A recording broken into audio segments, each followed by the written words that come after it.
आओ सौने जय गुरुदेव। कमर सीधी करीने बेसीए, बंने हाथ खोड़ामां, आँखों बंद, शांत चित्त विश्वव्यापी परमात्मा ने हृदय स्थाने ध्यान करिए। भाव करीशुं, हे प्रभु आप आनंद स्वरूप छो, आप शांत स्वरूप छो, आप चिदानंद स्वरूप छो।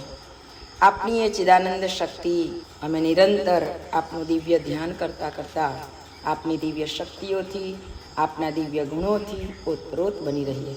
अमारू जीवन निरंतर आपनी सुरक्षा में सुरक्षित रहे। आप ज अमारा सुरक्षा कवच बनी सदैव अम सौ अमारा परिवार साथे आ सर्व विश्वव्यापी जे आपनी दिव्य चेतना व्याप्त है ए सौ में मानव मात्र में बिराजित ए अखंड चैतन्य शक्ति है। तो आप ज सौનું रक्षण करो एवी हृदयनी मंगल प्रार्थना साथे स्वस्वर गायत्री महामंत्रનું उच्चारण करीशुं। ओम भूर्भुवः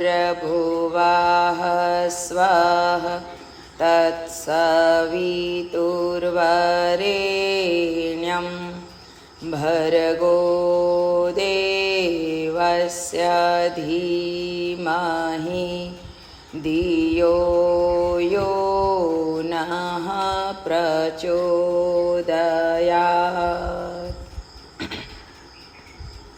अनेक जन्म संप्राप्त कर्मेन्धन विदाहिने आत्मज्ञाने निदानेन तस्मै श्री गुरवे नमः।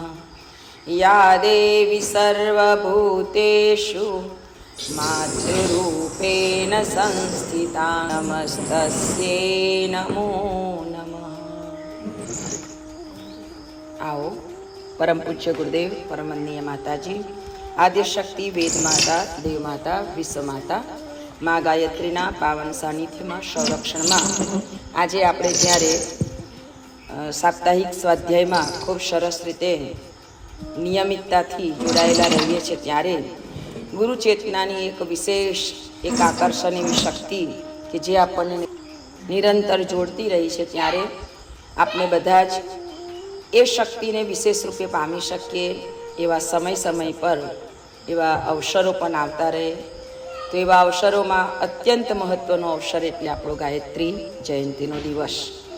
गायत्री जयंतीना दिवस अने साथे साथे गुरुदेव विश्वव्यापी जे संकटों समाधानों ने शोधी संकटों समाधानों ने शोधी तपश्चर्या में लीन बनेला एवं वेदमूर्ति तपोनिष्ठ पंडित श्री राम शर्मा आचार्य जी अखिल विश्व गायत्री परिवारना प्रणेता प्रवर्तक गुरु चेतना ने ज्यारे आ संसार में मानव स्वरूपे आव्या त्यारे ये मानव स्वरूपे पोते खूब सारा कार्यों करी, खूब लीलाओं करी अने ज्यारे विराटनी अंदर पोतानी चेतना ने समाविष्ट करवा जई रह्या त्यारे एवो इच्छा मृत्यु वरदान ने पामेला गुरु चेतनाए आवा गायत्री जयंतीना पावन दिवसे पोताना शरीरनो त्याग करी अने महाप्रयाण करी गया।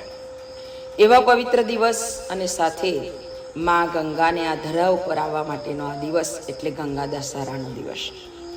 एवा त्रिवेणी संगम थी जोड़ायेलो आ पवित्र तहेवार पवित्र उत्सव ए आपणे बधाने केटली बधी चेतना थी उत्प्रोत करी शके एम छे। पण सवाल एटलो छे कि आपने बधाए ए चेतना ने आत्मसात करी शकीए एवी क्षमताओ आपणे विकसित करवी पड़शे। जो ए चेतनाओ अपनी अंदर समाविष्ट थई सके एनो आपणे विशेष सुंदर लाभ लई शकीए एवुं आपणे जो इच्छता होईए तो आ दिवसोनी अंदर एनी साथे सतत कनेक्ट थवाय एवो आपणो प्रयत्न बनी जवो जोईए। आ दिवसोमां साधकोए अनुष्ठानो कर्या हशे, बनी शके एटલું પોતાનાથી થઈ શકે એટલું બધાએ પોતપોતાની રીતે જે કાંઈ સાધના કરી છે એ સાધના સામાન્ય નહીં હોય। જેને જે પણ કર્યું છે ને એને ઉત્તમમાં ઉત્તમ ફળ મળવાનું જ છે। સમય પરિસ્થિતિઓ આવતી જાય પરંતુ એ બધી જ પરિસ્થિતિઓની સાથે પણ પોતાના વ્યક્તિત્વને કેવી રીતે પરાશક્તિની સાથે જોડાયેલું રાખવું એ વ્યક્તિની અંદરની ભાવનાઓને આધારિત છે। परम पूज्य गुरुदेव कहता कि गायत्री जयंती एवं शू महत्व है। तो આજના દિવસે એટલે કે ગાયત્રી જયંતિ આપણે શુક્ર, શનિ ને રવિ 3 દિવસ આપણે આ તહેવારને વિશેષ રૂપે મનાવીએ છીએ. અને એમાંય અહીંયા તો અમારે શનિવાર થઈ ગયો અને તમારે પણ શુક્રવાર વિદેશોની અંદર. તો એવા દિવસોની અંદર આ 3 દિવસની ત્રિરાત્રિય જે સંકલ્પો, ત્રિરાત્રિય જે દિવસો, ત્રિરાત્રિય જે પરિસ્થિતિઓ છે એને વિશેષ રૂપે એક આધ્યાત્મિક ચેતનાથી ભરી દેવાનો આપણે પ્રયત્ન થવો જોઈએ. એટલે કોઈને કોઈ રૂપે સત્સંગ રૂપે, સ્વાધ્યાય રૂપે, આરતી, પ્રાર્થના, પૂજા, અનુષ્ઠાન કે સ્તોત્ર, સ્તુતિ, વંદના ગમે તે રીતે પણ વિશેષ રૂપે માની આરાધના કરતા જેવી રીતે ગંગા, આપણે નદીઓને પણ મા કહીએ છીએ, ગંગા માતા કહીએ છીએ. બીજા કોઈ જગ્યાએ, કોઈ દેશની અંદર ક્યારેય પણ કોઈ નદીને કોઈ રિવર કે કોઈ માતા ના કે, પણ આપણા દેશની, આપણી સંસ્કૃતિ આપણને ઊંચું સ્થાન લઈ જાય, આપણને એ બતાવે કે આપણી એ લોક માતા છે. કારણ કે આપણને પોષે છે, જે આપણને પોષે છે એને આપણી સંસ્કૃતિમાં ઋષિ મુનિઓએ એને વંદન કર્યા છે. પહેલાં કોઈ ભગવાન પરંપરા નહોતી, પહેલાં કોઈ એવા ભગવાન નહોતા. રામા અવતાર ત્રેતાયુગમાં થયા, દ્વાપરમાં કૃષ્ણ અવતાર થયા, એની આગળ બીજા અવતારો જે બતાવાયા છે આપણને. પરંતુ એ સમયને અનુરૂપ જ્યારે એ બધું કશું જ નહોતું તેવા સમય એમ કહેવાય છે કે ઋષિ મુનિઓએ પ્રકૃતિની અંદર જે આપણને આપનારી છે એને આપણે ભગવાન કહ્યા. એટલે આપણે વૃક્ષ નારાયણ કહીએ, છોડમાં પણ રણછોડ છે એવો ભાવ રાખીએ, નદીને લોકમાતા કહીએ. તમે જુઓ કે પથ્થરને પણ આપણે ભગવાનના મંદિરમાં લાવીને મૂકી દઈએ, એને પણ પૂજીએ.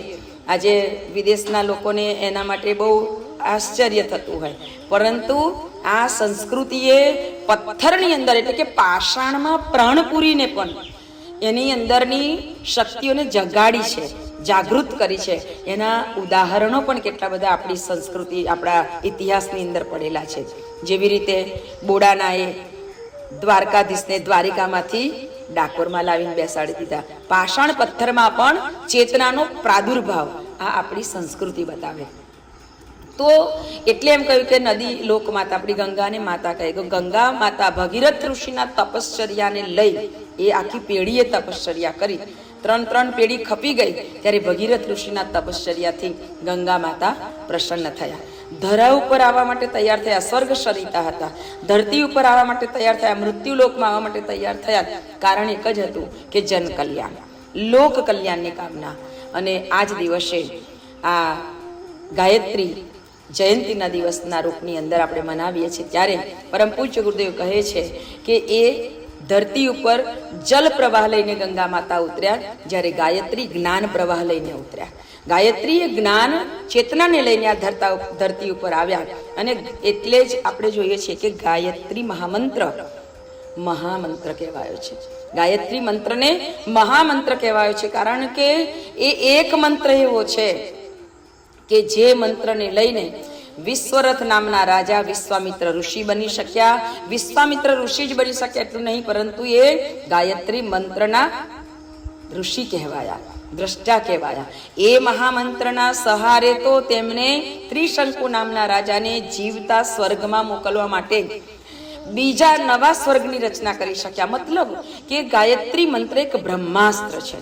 તમે આ મહામંત્રની સાથે જોડાઓ અને એની નિત્ય ઉપાસના કરો તો એક પણ મંત્ર તમને ક્યારેય ફળ આપ્યા વગર રહેતો નથી. આ એટલી અદ્ભુત સાધના છે કે કોઈ પણ વ્યક્તિ કરે, કહે છે ને, જાનત તુમી હે જાની, પારસ પરશી કુધાત સુહાઈ. જાણે અનજાણે પણ જો તારો મંત્ર કોઈ કરી નાખે, ભાવે ક ભાવે પણ તમારા મંત્રને કોઈ રટન કરી નાખે, તો કહેવાયું છે કે પારસ પરશી કુધાતુ સ્વાય. જેમ પારસ નહીં, કુધાતુ એટલે કે કાટ ચડેલું લોખંડ પણ પારસને સ્પર્શી જાય તો એ સુવર્ણ બની શકે છે. એમ જગતમાં આવ્યા પછી આ જીવે જાણે અજાણે ગમે તેવા કર્મો કર્યા હશે, ગમે તે કર્યું હશે, ગમે તે જન્મો જન્માંતરનું લઈને આવ્યો હશે, પરંતુ જો ગાયત્રી મંત્રની અતૂટ સાધના જો શરૂ કરી દે તો ધીરે ધીરે એનો બધો કાટ નીકળી જશે, લોખંડ જતું રહેશે. લોખંડની જગ્યાએ સુવર્ણ તત્વ એટલે કે લોખંડ એક હલકી ધાતુ કહેવાય, એનું કોઈ મૂલ્ય બહુ ના કહેવાય, પરંતુ સુવર્ણ, સોનાનું મૂલ્ય અદ્ભુત છે, સોનાનું મૂલ્ય અદ્ભુત છે. તો સુવર્ણ તત્વ સ્વરૂપ એટલે કે આપણું જીવન પણ એવું મૂલ્યવાન બનાવી દે. આપણા વ્યક્તિત્વની અંદર એક પ્રભાવ, એક પ્રખરતા, એક એવી વિશેષ વિભૂતિ શક્તિ આપણને પ્રાપ્ત થવા લાગે. અને જે એને પકડી શકે, જે એને જાણી શકે, જે એને મેળવી શકે, જેને ટકાવી જાણે, એ જીવનમાં ક્યાંથી ક્યાં સુધી પહોંચી શકે છે. એટલે ગાયત્રી મહામંત્રની ઉપાસના આજ સુધી આ સંસારમાં આ 2024મું વર્ષ ચાલે, કોઈએ પણ આટલા વર્ષોની અંદર કોઈએ કોઈને ગાયત્રી મંત્ર કરવા દીધા નહોતા. પરંતુ 1911ની સાલની અંદર એક એવું ચેતનાનું સ્વરૂપ આ ધરતી ઉપર, ધરાધામ ઉપર આવ્યું કે જેને 15 વર્ષની ઉંમરથી એ ગાયત્રી મહામંત્રની ઉપાસના શરૂ કરી અને શરૂ કર્યા પછી 1958ની સાલ સુધી અખંડ 24 લાખ મંત્રનું એક એવા 24 પુરસ્ચરણ કરી અને એ મંત્રને સિદ્ધ કરી દીધો. સિદ્ધ કરી દીધા પછી 1958ની સાલથી પરમ પૂજ્ય ગુરુદેવે આ મંત્રને મુક્ત કરી દીધો. મંત્ર મુક્ત કરી દીધો 1958ની સાલમાં સહસ્ત્રકુંડી મહાયજ્ઞ મથુરાની અંદર કર્યો અને આ મંત્રને મુક્ત કરી દીધો અને એનું મહત્વ સમજાવ્યું. જે મંત્ર આજ સુધી કાનમાં ફૂંકાતો હતો, જે મંત્ર કોઈને કહેવામાં નહોતો આવતો, જે મંત્રના કોઈ મહત્વ કોઈને સમજાવવામાં નહોતું આવતું, એ મહામંત્રને જાતે તપીને યુગ વિશ્વામિત્ર, યુગ વશિષ્ઠ બની એની ઉપર લાગેલા જે કંઈ કલંક હતા એને ધોઈ અને પરમ પૂજ્ય ગુરુદેવે કહ્યું કે હવે તમને એનું કોઈ પણ કલંક રહેશે નહીં. એટલે એમ કહેવામાં આવે છે કે ગાયત્રી મંત્રનું વિમોચન કર્યા વગર ના કરાય. હજી પણ આજે પણ એવા કેટલાય લોકો બેઠેલા છે કે જે લોકો એમ કહી રહ્યા છે કે ગાયત્રી મંત્ર નહીં કરવાનો, આને નહીં કરવાનો, તેને નહીં કરવાનો. એની સામે ગુરુદેવે પડકાર કર્યો અને એ ગાયત્રી મંત્રને મુક્ત કર્યો. એમને કેટલા એવા સંઘર્ષો ખેડવા પડ્યા, એમને મારી નાખવા સુધીના લોકોએ એવા યોજનાઓ બનાવી દીધી હતી, પરંતુ એ બધી જ તમામ પ્રકારની યોજનાઓ ફેલ ગઈ અને એ મહામંત્રને ગુરુદેવે બધા સુધી પહોંચાડ્યો. ત્યારે આપણને આ મહામંત્ર મળ્યો છે. તો આવો મંત્ર આપણને જ્યારે મળ્યો છે ત્યારે મા ગાયત્રી જયંતિના દિવસે મા ગાયત્રીના ખોળે બેસી અને એ મહામંત્રનું જેટલું વધારે રટણ થાય એટલું આપણે કરતા રહીએ. બેસીને જ કરી શકીએ તો જ થાય એવું નથી. બેસીને કરવાનો મતલબ એ છે કે એક ભાવ કરો કે મા ગાયત્રીના ખોળામાં બેઠા છીએ અને મહામંત્રનું રટણ કરતા કરતા માનીય શક્તિનું પૈપાન આપણે કરી રહ્યા છીએ. ભાવ કરો, ભલે ઘરના કામ કરો, ભલે આપણો ધંધો વેપાર કરો, પરંતુ ભાવ અંદરથી એ બનાવેલા રાખો. તુલાધર વૈશ્યની જેમ, તુલાધર નામનો વૈશ્ય હતો ને, એ કાટલું નહોતો રાખતો, પણ ગ્રાહક એની પાસે આવે ને તો એને પૂછે તારે કેટલું જોઈએ છે, એટલે ત્રાજવાની સામે જોઈને એવું કે અને 500 ગ્રામ ખાંડ આપો, અને 2 કિલો બટાકા આપો, અને 4 કિલો ચોખા આપો. એનું ત્રાજવું એટલું જ તોલે. એટલે લોકો વિસ્મય પામતા હતા કે આ તુલાધાર નામનો વૈશ્ય આ એક જ તરાજુ લઈને બેઠો છે, કોઈ કાટલું રાખ્યું નથી અને જેને જેટલું જોઈએ એટલું જ કેમ આપે છે. મતલબ કે એ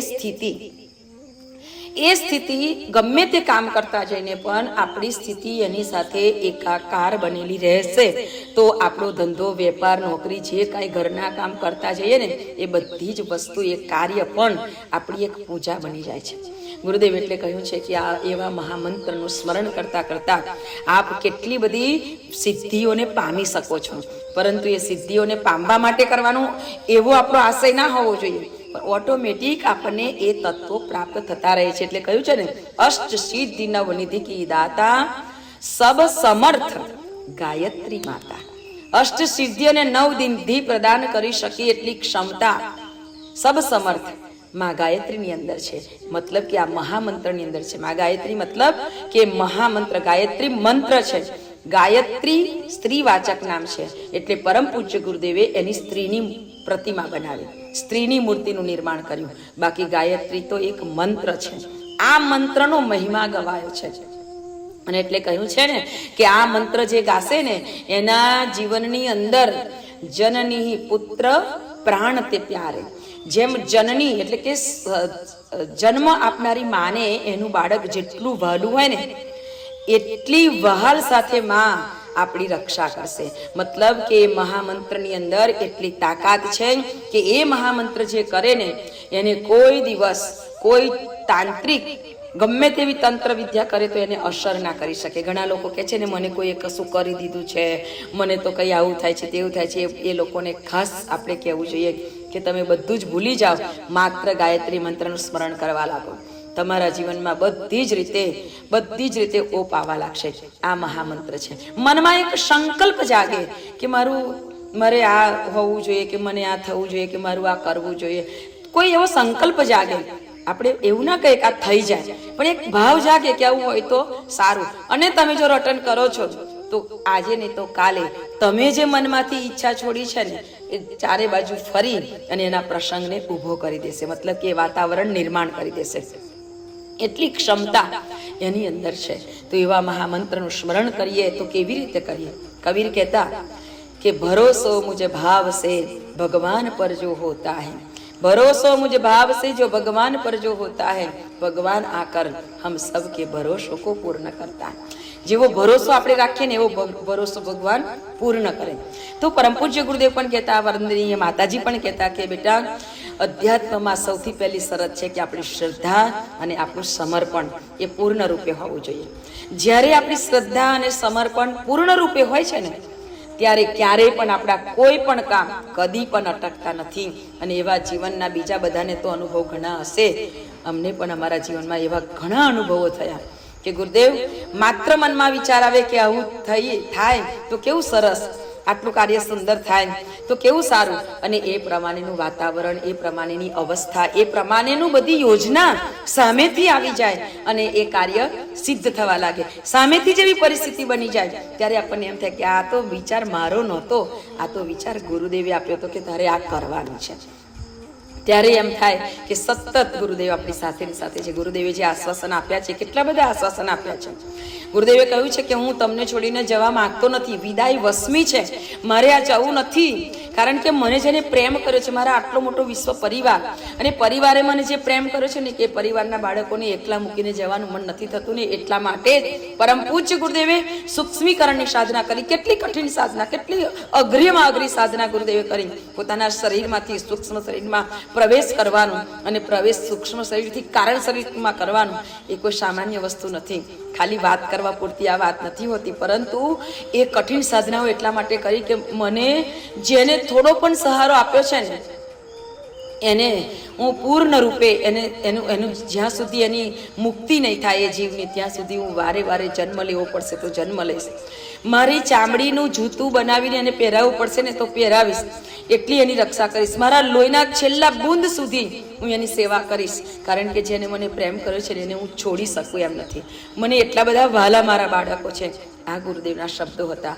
અને લોકસેવીઓ માટેનું માર્ગદર્શન એ જે પુસ્તક છે ને એ વાંચીએ ને તો આપણને ખબર પડે કે કદાચ બધાને ગુરુ તો મળ્યા હશે, પણ આવા તપસ્વી, આવા પ્રેમાળ, આવા હૃદયથી પ્રેમ કરનારા ગુરુ તો કદાચ આપણા ગાયત્રી પરિવારને સાંપડેલા છે.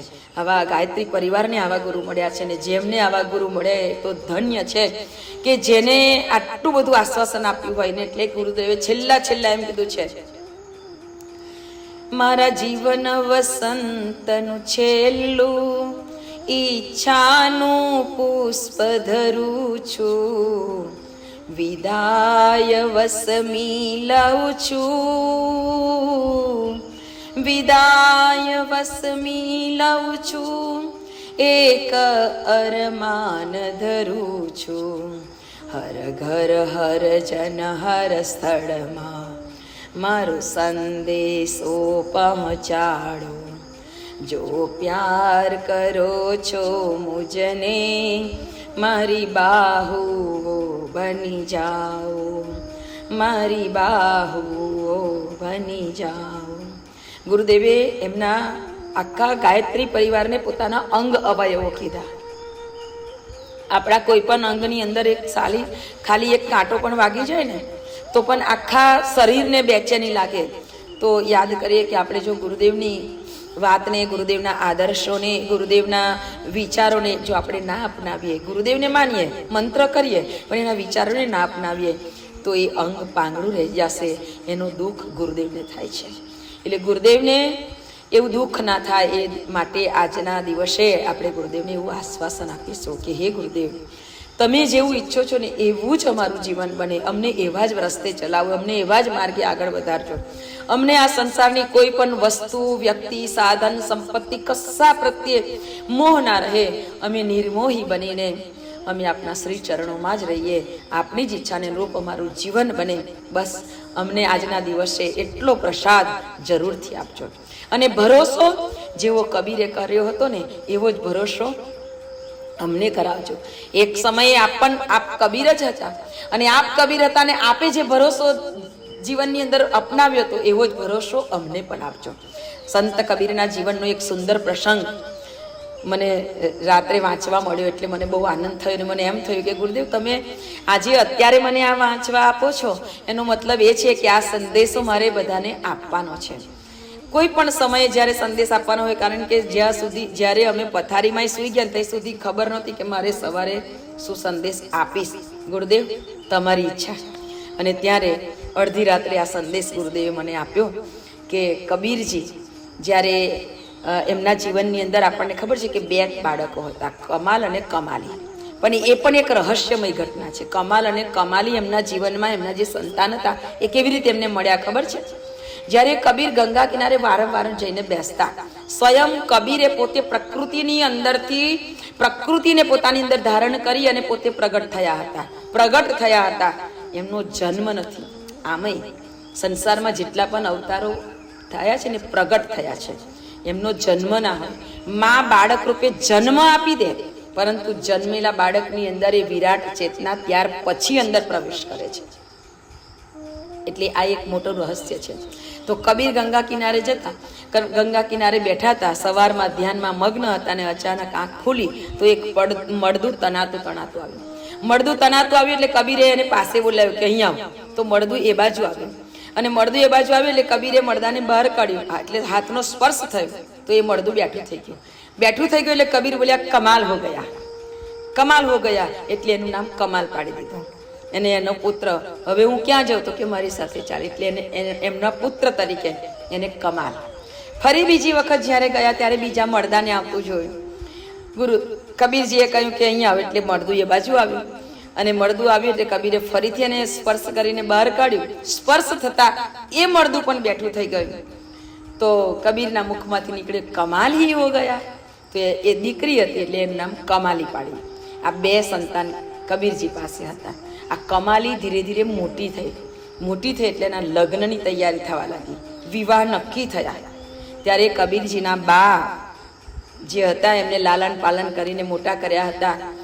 જુલાહા એટલે કે વણકરના ઘરે ભગવાન ગયા હતા. ભગવાન કદી નાતી જાતિ જોતો નથી. આપણે તો કેટલું બધું જોઈએ, નાત જાત ને ભાત ને બધું કેટલું બધું જોવા બેસીએ કે કયા નાતનો છે ને કઈ જાતનો છે ને કેવો છે ને આ છે ને તે છે ને. બધાને અભડાયેલા લાગવા આપણે કરીએ કે બધા અભડાઈ જઈએ અને અડીએ. તો ભગવાન, આપણા ભગવાન કોના ઘરે જન્મ લે છે ને કેવી રીતે આવે છે, કોના ઘરે મોટા થાય છે, એ જો કે ભગવાન તો માત્ર હૃદય જોવે છે. ભગવાન નાતી જાતિ જોતો નથી. ભગવાને તો બનાવ્યું છે બધું, પછી આપણે બધું બનાવ્યું છે કે આ જાતનું, આ તે જાતનું. તો એ ભગવાન કબીરજી જ્યારે દીકરીના લગ્ન નક્કી થઈ જાય છે એટલે મા એમને કહે છે કે તને કાંઈ પડેલી છે? આ દીકરીને સાસરે વડાવવાની છે, દિવસો ઓછા રહ્યા છે, કોઈ તૈયારી કરતો નથી. એમ કે તને ખબર નથી પડતી કે થોડું કાપડ વધારે વણું ને વેચી આવું તો મારે કઈ વસ્તુ લવાય?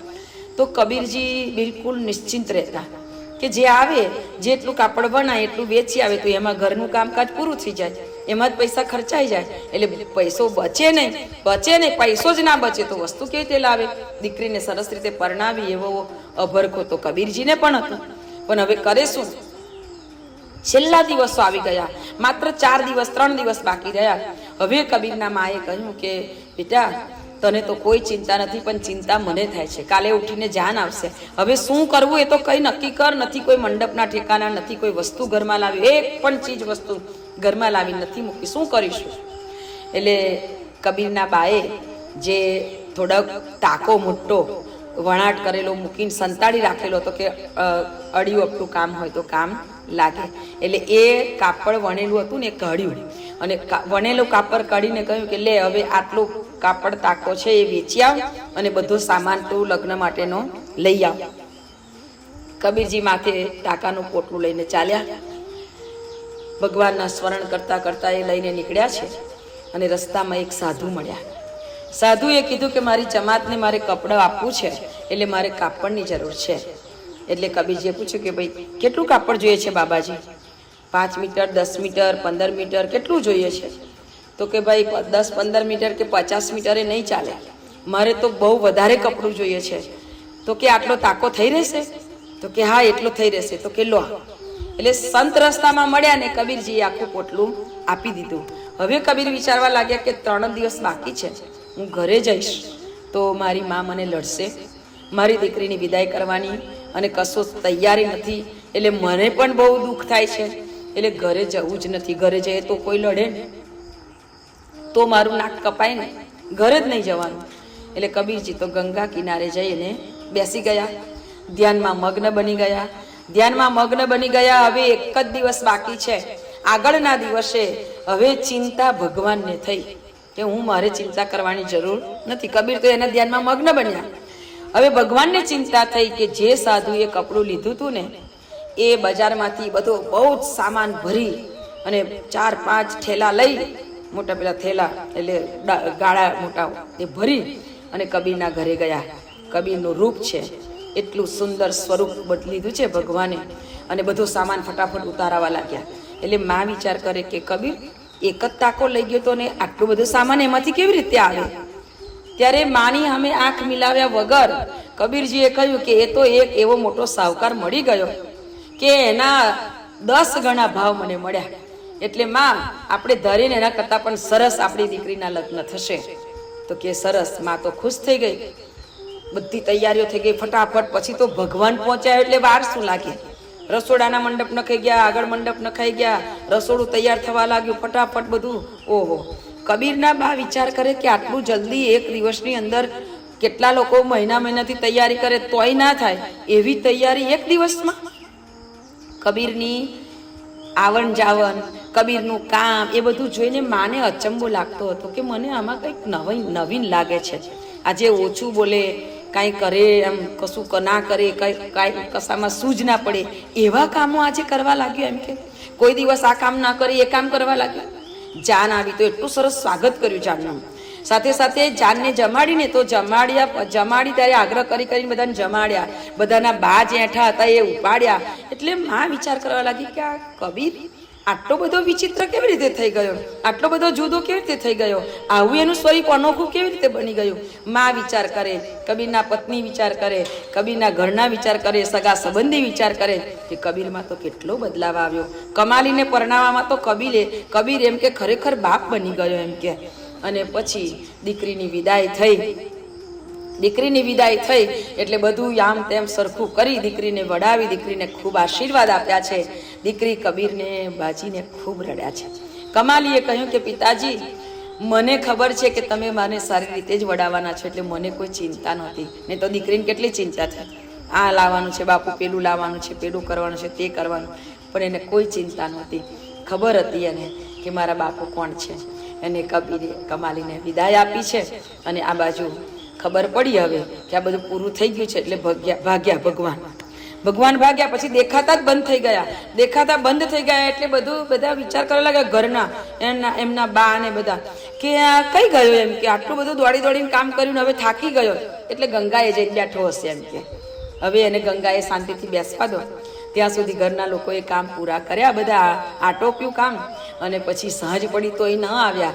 એટલે ઘરના બધા ગંગા કિનારે ગયા. ચાલો હવે એને લઈ આવીએ, નહીં તો ત્યાંનો ત્યાં સૂઈ જશે, થાકી ગયો હશે ને. એટલે ગંગા કિનારે બધા ગયા. ત્યાં તો કબીર ધ્યાનસ્થ અવસ્થામાં મગ્ન બનેલા છે, સમાધિ સ્થિતિમાં. કબીર એક શાંત ચિત્તે બેઠેલા છે.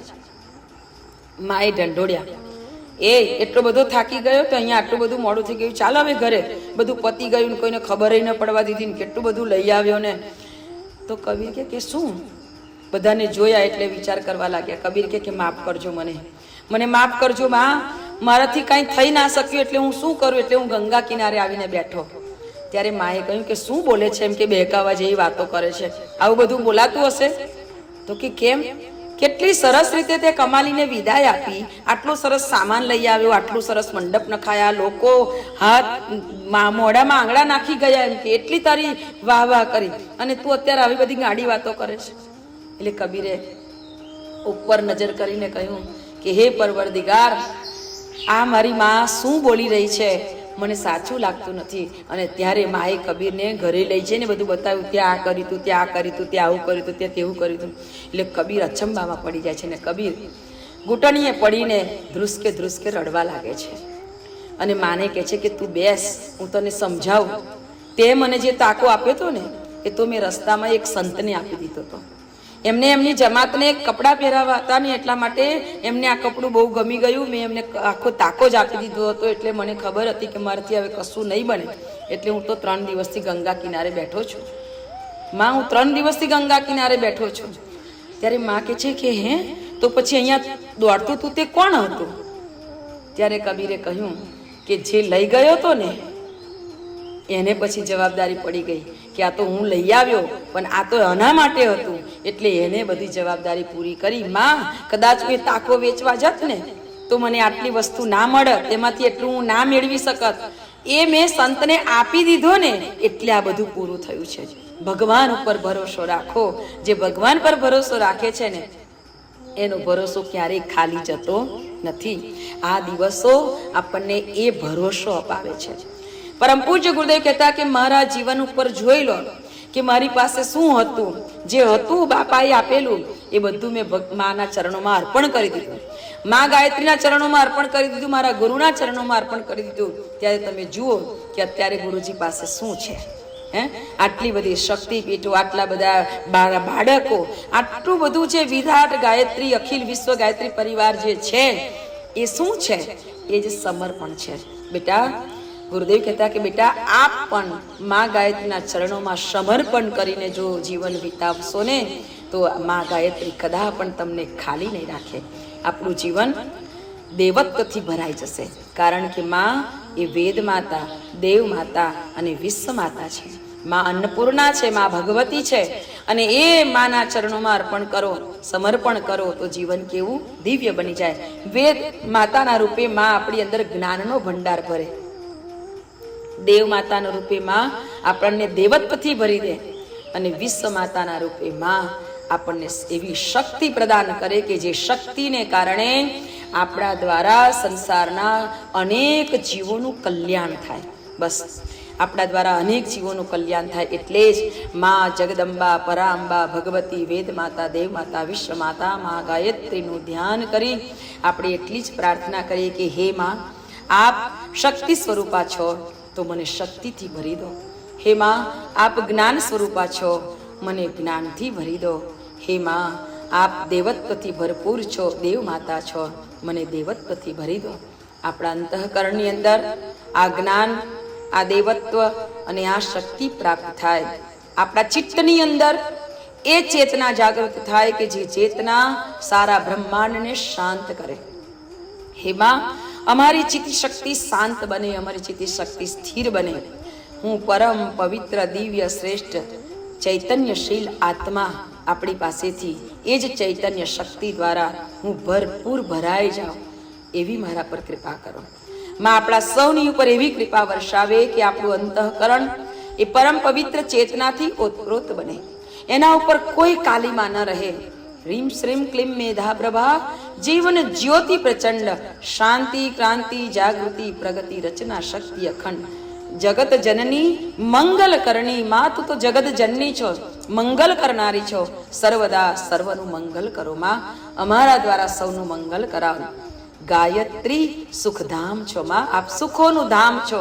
અમ સૌને એવા સુખોના ધામથી ઉત્પ્રોત કરો. પ્રણવો સાવિત્રી સદા સ્વાહા પૂરણ કામ. સૌના હૃદયના અંતરના ભાવને પૂર્ણ કરજો. ઓમ ભૂરભુવઃ સ્વઃ ઓમ યુત જનની ગાયત્રી નિત કલિમલ દહની. આપણી અંદર જે કાલીમાં છે એ બધાનું દહન થાય. ભર્ગો દેવસ્યની સાથે આપણા જન્મો જન્માંતરની કાલીમાં આત્માની ઉપર પડેલી છે બધાનું દહન થઈ જાઓ. અને અમે શુદ્ધાત્મા, પવિત્ર આત્મા, દિવ્ય આત્મા, ચૈતન્યશીલ આત્મા, શ્રેષ્ઠ પવિત્ર દિવ્ય શરીરને ધારણ કરી આ સંસારનું અતિ શુભ અને અતિ મંગલ કરી શકીએ એવી ક્ષમતાઓ વિકસિત કરજો. ગુરુ ચેતનાને હૃદયંગમ કરીએ અને એમના મહાન કાર્યોને પૂર્ણ કરવામાં અમે સહભાગી બનતા રહીએ. છેલ્લા શ્વાસ સુધી અમે એના સહભાગી બની જોડાયેલા રહીએ એવી અમ સૌ પર કૃપા કરજો. એવી હૃદયની મંગલ પ્રાર્થના સાથે આજના વાણી પુષ્પને મા ગાયત્રી પરમ પૂજ્ય ગુરુદેવ માતાજીના ચરણોમાં અર્પણ કરું છું. સૌને જય ગુરુદેવ. ગાયત્રી જયંતીની સૌને ખૂબ ખૂબ શુભકામના. જય ગુરુદેવ.